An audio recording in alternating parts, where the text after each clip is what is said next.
Good afternoon, everyone. My name is Azuka Orongbe. This afternoon, what I want to discuss with you has been something I've been posting on Facebook.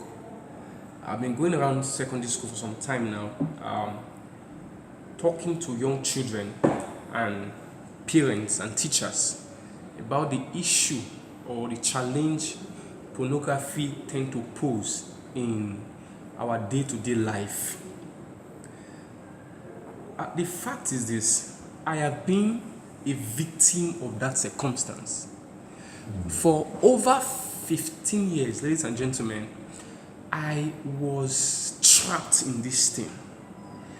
Just some weeks ago, I met somebody in Magba telling me that a young boy about 15, that he had been struggling with the issue for the past 5 years. And I could relate so well with it because I have tried all I could in the past to stop it. Why could I not stop it? Was something I decided to start finding out, and which I did. And thank God it's an history today.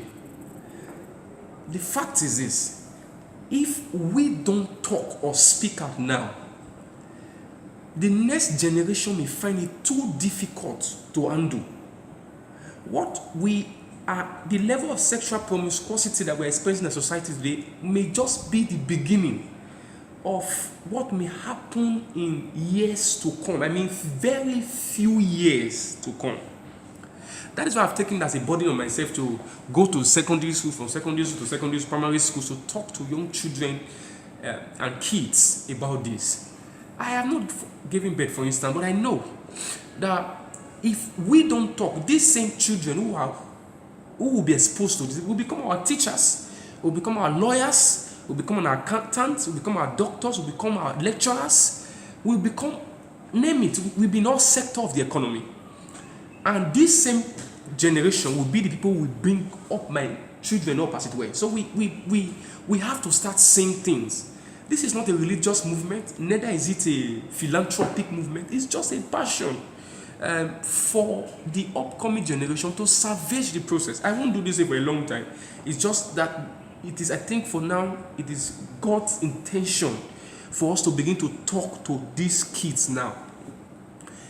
I want to address fathers and mothers this afternoon so that they can sit their children down and talk sense into their head. If you don't talk to them now, the internet and Google will help you to talk to those children. Years ago, I was into pornography in a very big style. My parents were not aware. Some of my brothers knew because they introduced me to it, but they never knew I was into it. 15 years passed, and I struggle with this. There is never a day I don't do it and cry to God to help me. So what I'm going to be sharing with you now is not a religious matter.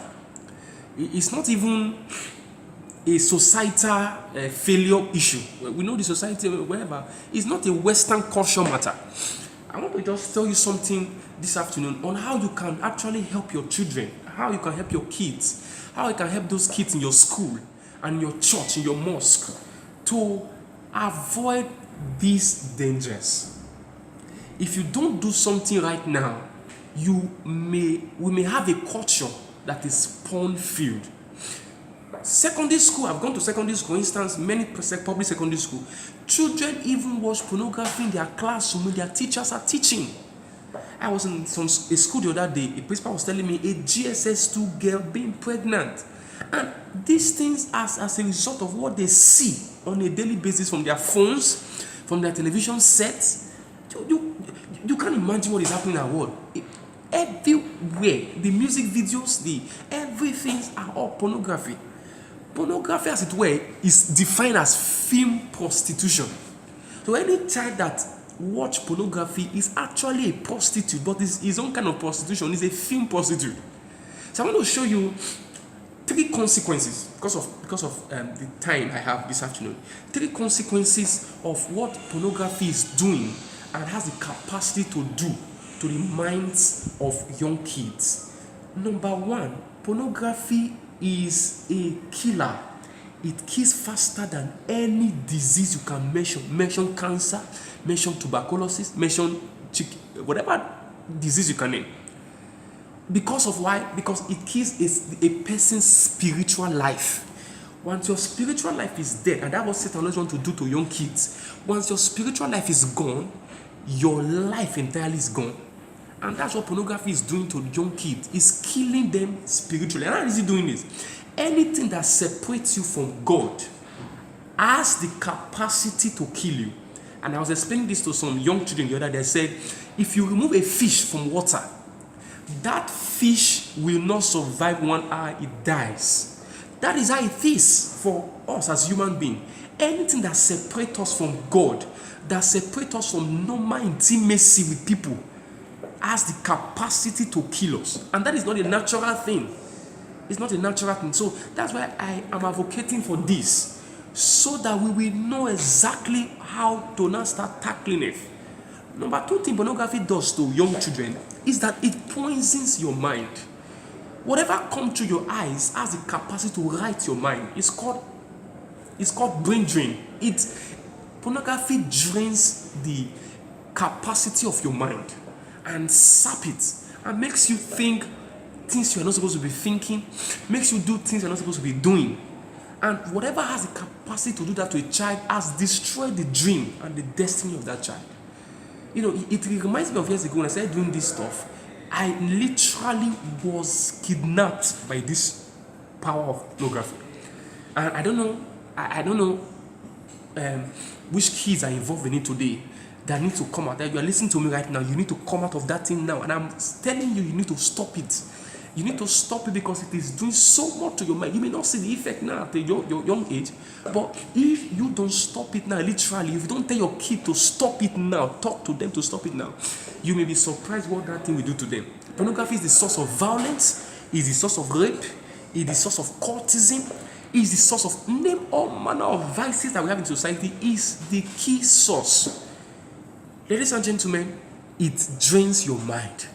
And whatever drains your mind has drained your life. Number 3 things pornography does to you is that it's an addiction. Once you begin to do pornography, you may not stop it all your life. You may keep drowning. Just we see people into addiction to cocaine, addiction to hard drugs, addiction to tobacco. Like my mom would not do without taking tobacco because she's used to it. Some people are used to tobacco, some people are used to all manner of illicit things. That's what pornography does to you. It is an addiction. It is an addiction. I'm advising you right now, listen to me right now, as a parent. Sit your children down.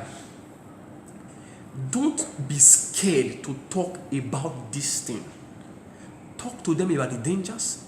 Talk to them about what they can do. Ask them questions. Spend time, quality time with your children, so that you don't regret, so that they don't lag behind when they're supposed to be producing results for you. You start demanding from them it's a stage of their life in what you have not really invested into them. It is that time parents get up, and I'm encouraging all pastors and all imam, bishops, afars, listen to me right now, to wake up to the responsibility to address this in their mosque and address this in their churches. Let teachers get up, let school administrators get up and start talking about what pornography is doing to the minds of our young ones.